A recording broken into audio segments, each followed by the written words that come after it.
So I was recently talking to somebody who called me for advice about being overwhelmed. They said, I have too much to do, and when I have this much to do, I don't even know where to start, and then I do nothing. During this conversation, I had the realization that I used to feel this way from time to time, but that I haven't in probably a couple of years. That prompted me to ask, what's changed? What is now working in my life that I don't experience that problem anymore? And that thinking led to this, me sharing my own method on laying out the tasks ahead of me by making effective to-do lists. The biggest thing to remember is why we make lists in the first place.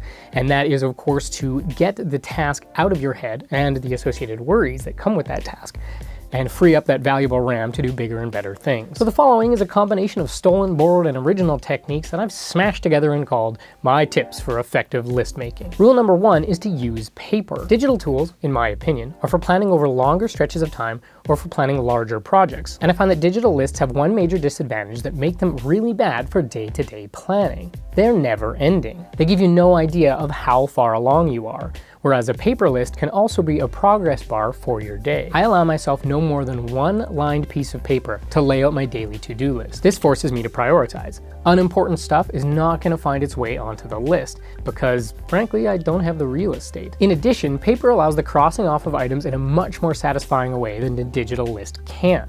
Which leads us to our next item. Rule number 2, do some cherry picking. It probably sounds like really crummy advice, but for me, it is magic. I put something on my list that I do want to do and that is important, but maybe is kind of quick to do or is really easy. And then I do that item first. Because the sooner you can cross something off, the better. You get a rush of dopamine every time you accomplish something.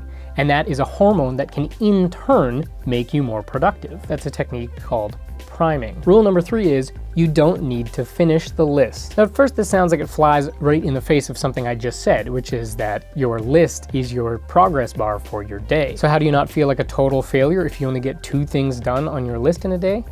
Well, you do what I do. You look at that incomplete list and you don't give a shit.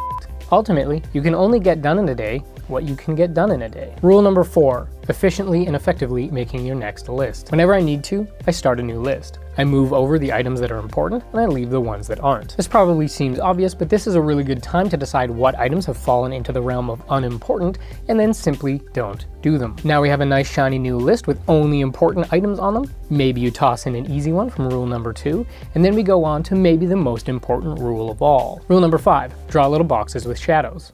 What? So I've never really shared this one, so it might not work outside my brain, but I find it to be crazy effective. As I'm making the list, I draw a little box next to each major item, a little empty checkbox.